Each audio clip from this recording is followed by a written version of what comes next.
What's up, everyone? I'm Scott. And I'm Jason. And you are listening to Liquid Carnage, my friend.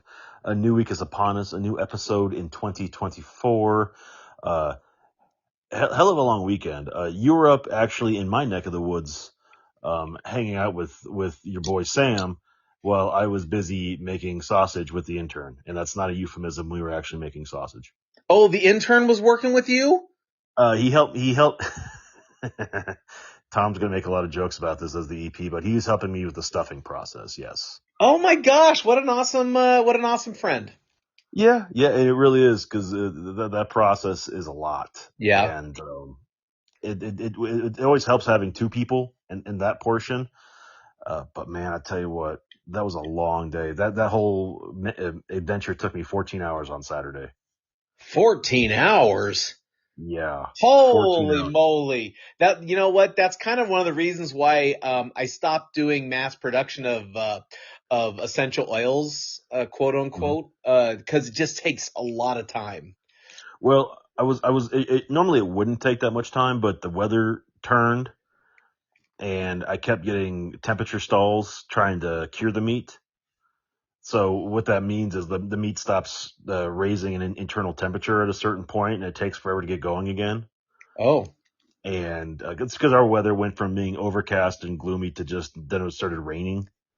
And I'm glad I did it Saturday because I was going to put it all off till Sunday, and Sunday just rained nonstop. So Yeah, it was really raining on Sunday, yeah. But it was good. It was I made a carne asada, Texas hot link, which I'm very proud of, and then a peach cobbler hot link that I'm also very proud of. Boy, okay, there you go. There you go. And how many sausages did you create? Well, I have to. It's such a process. If you don't do like a good poundage, it makes it not worthwhile. So I made 25 pounds. I'm sorry. So how many sausages is that? That's probably about 80. 80 sausages. Okay. And Probably about 80. Yeah. and do you then freeze some of those? Yeah. Vacuum seal them. We froze about 75 of them. Yeah. Okay. So we use them for like the Super Bowl's coming up, barbecues, whatever else. If you never had a Texas hot link, what you do is you go to a barbecue joint. They're giant. Well, they're giant sausages, but you don't eat them like a hot dog or a bratwurst. You actually cut them in half, and then you take the half that you just cut, then you cut that in half, and you serve it like that. Okay. So All right. right down the middle. So it's a little bit different. It's fun. It's a good experience. I think I'm getting that down. I mean, I've talked about making actual hot dogs before, and I still have a 15-pound brisket I need to make hot dogs with, but that's a whole different type of mental preparation. Do you have enough lips and assholes? Is the real question. What's funny is since I don't like lips and assholes in my hot dogs, that's why I make my own. Yeah. Because at that point, I know what's in them. And So I only use brisket now. So I had a funny conversation with my mom. So my mom turned 80 last week, and there's something to be said about going from a 7 to an 8 in your birthday, or your age. Well, I was asking her, I said, "Hey, how you doing?" And I hadn't talked to her since I got back from Las Vegas not this last weekend, but the weekend before. So I called her, just checking in on her, see how she's doing, make sure she's okay. And you can tell she's just frustrated beyond belief. She is so frustrated. I said, "Oh, what's going on?" She goes, "I hate this new computer. I wish I could have just kept my 12-year-old computer. It worked fantastic. And I had to change and give up my perfectly good 12-year-old computer for this piece of crap that doesn't work and doesn't go fast enough and blah, blah, blah." And I just had to chuckle because I'm thinking, Mom, a 12-year-old computer, that's almost like you have gerbils running on it. I mean, that's like, how can that be better than a brand new computer? Well, Jason, I just don't understand why they make me change all this stuff. Everything was working fine. I never had any problems with the computer. It was a good computer and they made me change and I hate it. And I hate doing this. And it's like, oh God. And I thought to myself, man, that must be an old age thing. Like you never want to get out of your comfort zone and move in a different direction. Yeah, my dad had the same issue. They just put internet up at their vacation house after 20 years of having a space up there by you guys. Yeah. And I didn't realize he stashed like a 15-year-old Dell computer up there for this moment, just in case. And he was upset that it didn't work. So my mom had to get him a brand new computer for Christmas. He took the computer he had here in town up there, so he has a computer up there, and he's a brand new computer down here. But I'm thinking, like, why the hell would you have a 15-year-old computer? First off, it's not compatible with today's modern modems. But Yeah. aside from the fact it's 15 years old, like? Stop! You can afford a new one. Well, and why is that? Like, if you had to guess why he took so long to get internet, what would you think his answer would be? It's a vacation home. We don't need it. Oh, okay. So we had to counter with, if you want your children to spend more time up there, we have to be able to work up there remotely. So if you would like us to be up there a little bit more with you guys, we need internet for work. Yeah. To which Okay. his response was, well, you have hotspots on your phone. And we said, that's fine for small things, but for what we do, we need a little bit more firepower. Not to mention that sometimes I need to use my phone. Yeah. Yeah. I get you. I get you. So, that back and forth. Either way, though, I mean, But, stuck in his ways with it. It's you been a know, fight. And finally, our mom just put her foot down and said, if you go sign up for it, telling this to me, he won't have any choice when I start paying the bill. So, well, it kind of, it's so weird because we for those of you guys who are listening to us for a while, or maybe brand new, we do a pre-production call where we kind of go over how we're doing and what kind of topics we are. And we both were kind of letting the weather dictate to us. I'm not feeling it today. It's kind of dreary. It's not a great day. And we started talking about, oh, hey, let's talk about this topic. Well, then it started sparking I just had a conversation about change and how some people can adapt to change much easier than other people. yeah. And one of the things that I was saying is that I'm very envious of the generations below us because, right now our grandparents and sometimes our parents are very reluctant for change, right? They don't want to get the brand new phone. They don't want to buy brand new clothes. They don't want to buy new furniture. Hey, this furniture's been here 25 years. It works great, right? Mm-hmm. Hard to change. The upcoming generations are so used to change all the time that I'll be interested to see how they adapt to change as they get older because they're so used to it, right? It's just, oh, okay, the phone's going to change. You got to get a new phone. Got to do this. Got to do that. See, I think I can speak to that to a certain level because I used to be, you know me, I used to always have the newest phone.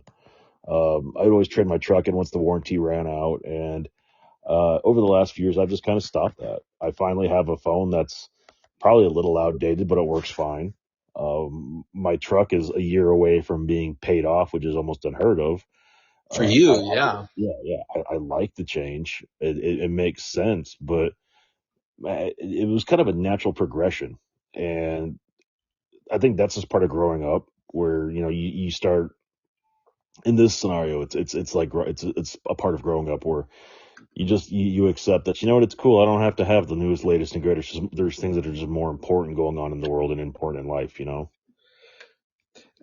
What do you think is the primary driver then to balance out, adapting to change and saying, you know what, I just like what it works. Why do I need to change? Well, I think ego is a big part to play in it, and when you don't want to change something because that's the way you know how it works, that's, I think, you saying, I know how to do it just fine, and it's fine the way it is, and if it doesn't need to be changed, I don't want to change it. And it's the best thing in the world for some people, and at the same time it's the worst thing in the world for some people. I had a guy I worked with me for a while, and someone asked me, what can you say about him? And I said the best thing about him is once he learns how to do a process, you can count on that process getting done consistently every time. So what's the worst part? I said once he learns how to do a process, he can guarantee that process is getting done the same way regardless. I mean, if you refuse to see that there's other ways to do something, there's more than one way to skin a cat, and And people don't want to look at it that way because they just get comfortable doing it a certain way because that gives them more free time to do whatever. Do you think that when someone is resistant to change, and you mentioned ego, do you feel that there's a psychological play involved where someone says, you're bringing me out of something I know how to do, you're questioning my knowledge in a way that I don't feel comfortable with, I don't want to change, because even if it's better, my way works fine, and that you are now you're now saying indirectly that I'm not good enough the way I do my current job. I've got to change to something different or better. Yeah, absolutely. I think that's the biggest thing is it's people. What's the best way to put it? I don't think people want to admit there's better ways to do it. They just like their way. Unless the better way, saves money and time, across the board professionally. I think people are hard pressed to just try new methods because once they get used to a method, they're afraid of having to learn how to do it a different way. Yeah. There's a certain level of fear to it too. I have my father-in-law has always invested in CDs, always. Mm-hmm. And even when CDs were paying like 0.5% a few years ago, he only invested in CDs.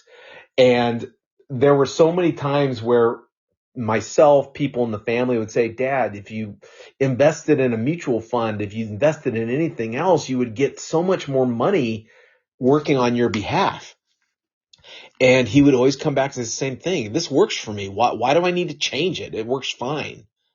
Yeah. It's like you don't recognize the opportunity cost and you're perfectly content with just moving forward in your direction. Yeah. Is it a bad thing that he didn't change?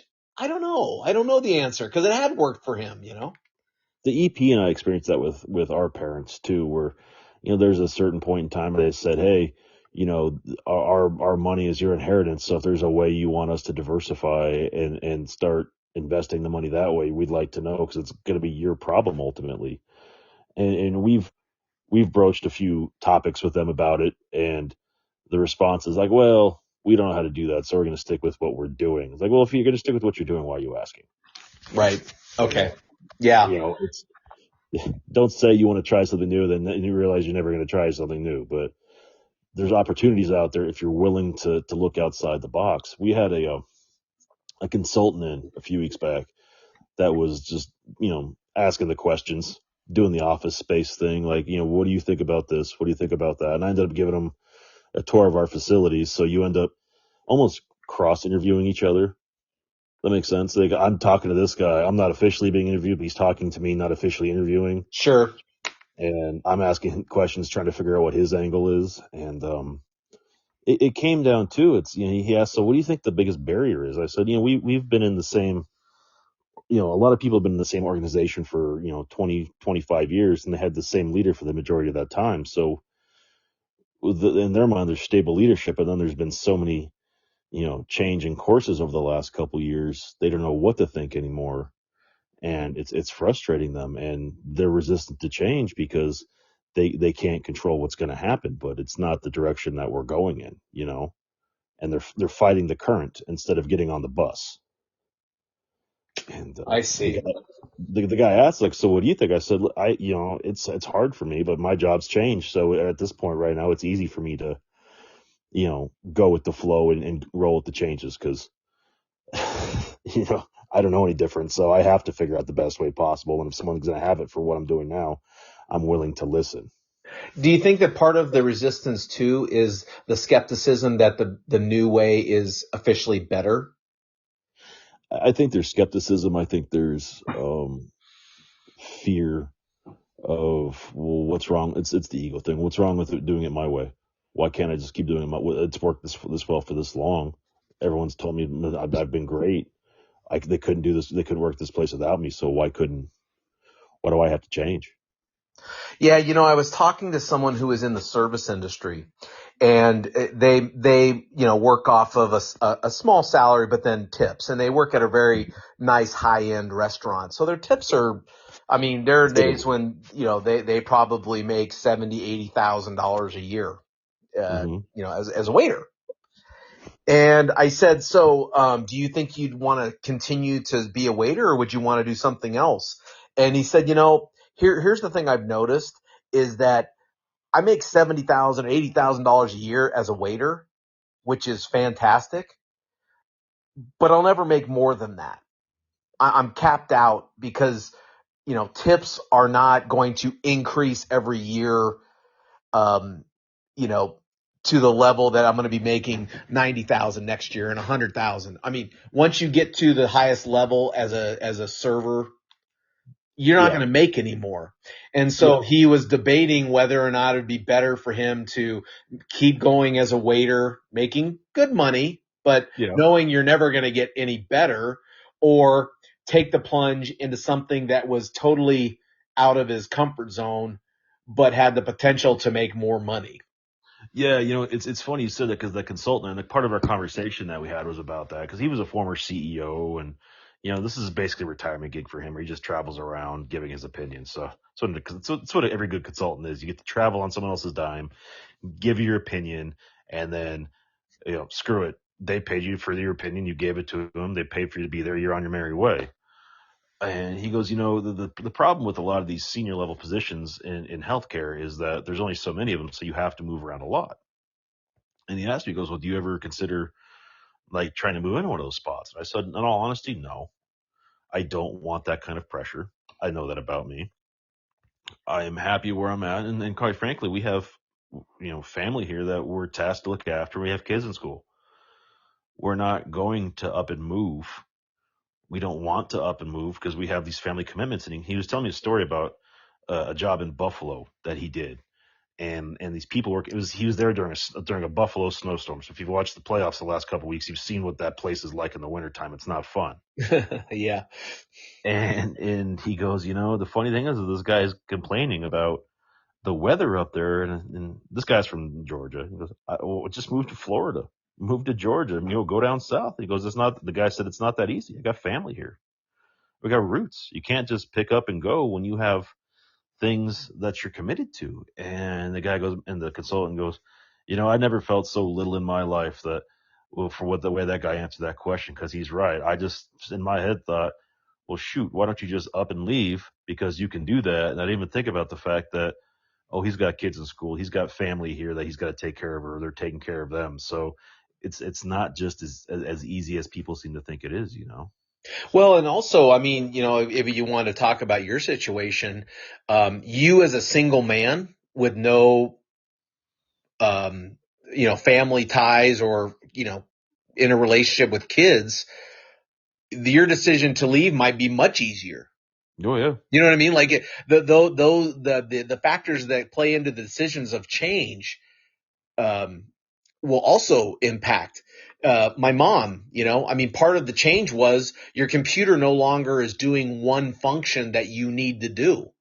Yeah. She didn't have a choice. She had to make a change. She didn't want to, but she had to make it. On the other side, if you didn't have the responsibilities that you have, yeah, you're right. I'll move anytime, any place. If I got a job if I got a job that paid 30% more, like Tom, or the EP.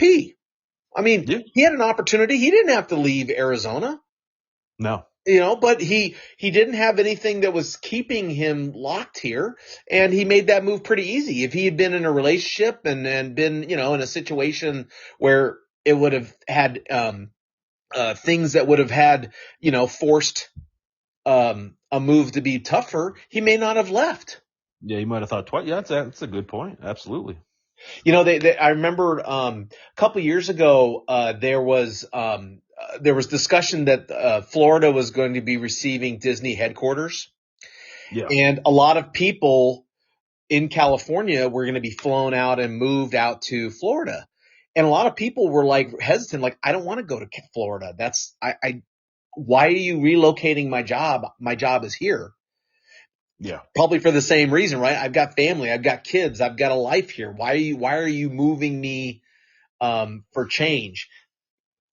Just for change's sake. Now, it never went through. They did not do the headquarters, so those people got to stay. But I could see that being forced on that would be a tough thing for change. Oh, absolutely. Absolutely. You know, and that's it. It's change you want to do is always easy. You know, if you're willing to jump in feet first and go, that's great. But if someone comes in and tells you that you're doing something wrong, you're doing something wrong you've done for the last 20 years that you've been told you're doing it right, it's frustrating. Number one, I can see that, and two, I think it's nearsighted on both parts in that scenario, because I think whoever's telling you you're doing it wrong probably hasn't taken the time to look and see what your processes are. And you, as the person being told what you're doing is wrong, probably isn't taking the time to look and see what the new processes are and how it could make everything better for you, you know? Noreen is in a leadership role at the company she's at, and every new manager that, like one level below her, that she takes on, she has to constantly remind them, you're going to work for 6 months without changing anything. Yeah, but I can do this. I can do that. No, I don't want you to do anything. Learn our process, learn what we do, identify what works and what doesn't, but don't change anything. Learn it first, because you start making changes on something that you don't fully understand. Yeah, you got to rock the boat. Recipe for disaster. You're going to make changes. You're going to upset people. And then you're going to figure out, oh, I guess I shouldn't have made that change because actually it works better the other way. Right. Yeah. But Noreen is tremendous about that. I mean, when she started as a vice president of operations, right below the president of the company. And she didn't make any changes for the first 9 months. She took it upon herself to file a claim, to work on an account as an account manager, to work in the IT department, to handle IT tickets. I mean, she got knee deep in everything. And what that did is, once, it built a confidence with the employees that, hey, okay, you understand what we're currently doing. Two, it gave her a frame of reference to say, okay, these are things are working good. These things are working not so great, or, you know.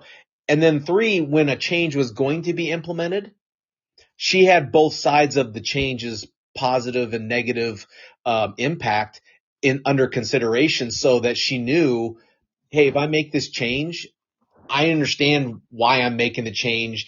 You'll understand because I'm making it to make your job easier. Yeah.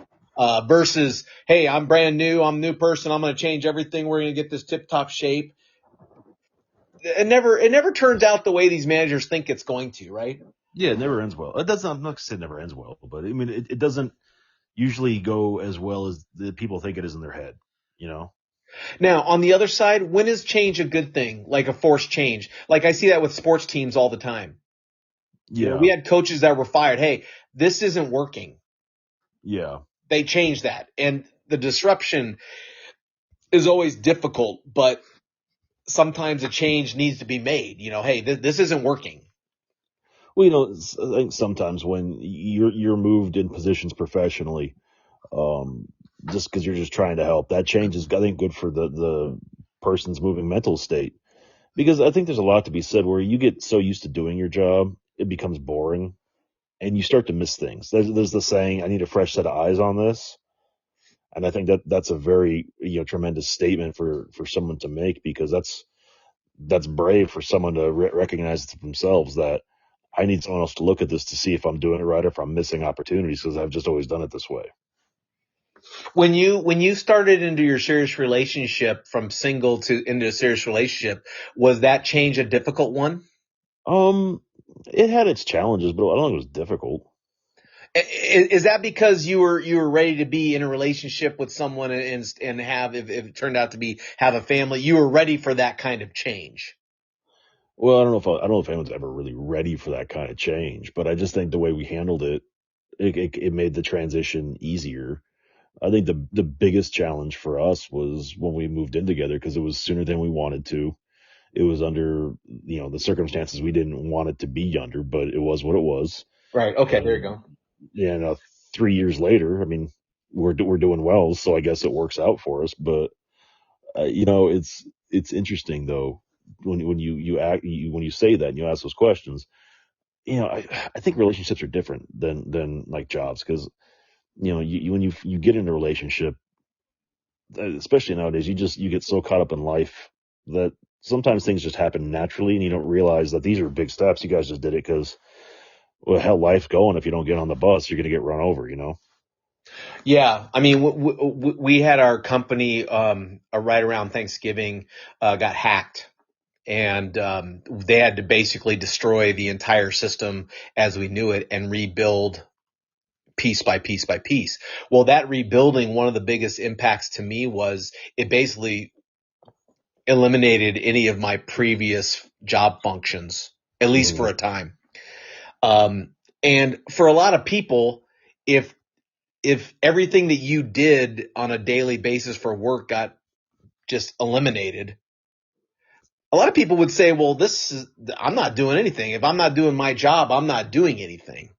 Yeah. You know, I took a different approach of, hey, well, do you need help with tickets? Do you need help with something else? And, my boss was like, oh, if you'd be willing to do that, that would be great. And I had to learn something I'd never done before. That experience was a change, but I took it. Then they said, hey, you did such a great job on that. Can you work on this project? Yes, I can. Then they just gave me another project. My ability to change and kind of go with the flow allowed me to not only, keep busy, but also grow some brownie points with my boss because he's saying, yeah, this guy's willing to jump in and help and do things. You know, I don't like doing the data entry stuff, but I was willing to work with it, and my boss looked at that as a positive. Yeah, I did that during the pandemic too, when everything first shut down.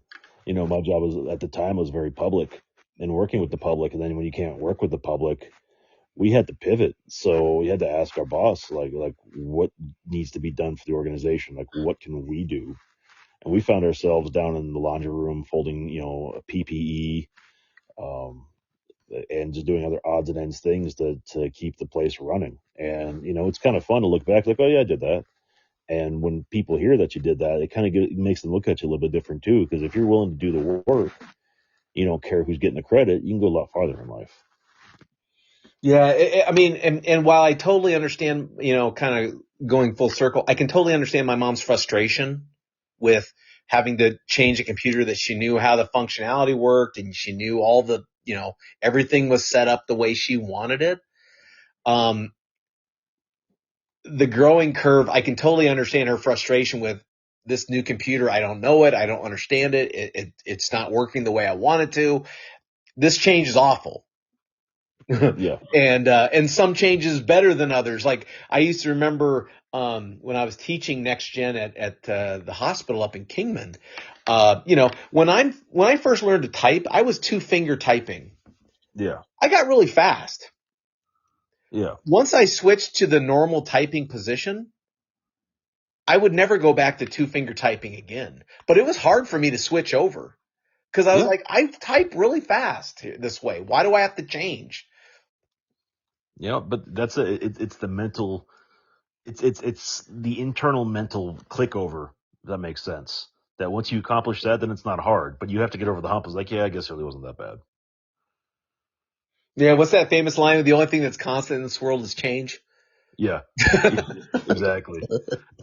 Or doing something over and over again, just expecting different results. Man, you got to be open to change. I think that's the moral of this story. Is like you got to be open to change and thinking outside the box and being comfortable outside your comfort zone. And or I guess get comfortable being uncomfortable is the wristband I wear. So it's something to remind myself every day, man. You just got to keep doing it. You might not like what you're doing all the way, but you go hard in the paint and see what you come up with. Yeah, that's Einstein had a quote that you cannot fix your big crisis problems with the same mind that created those problems. Yes, that is true. Yeah.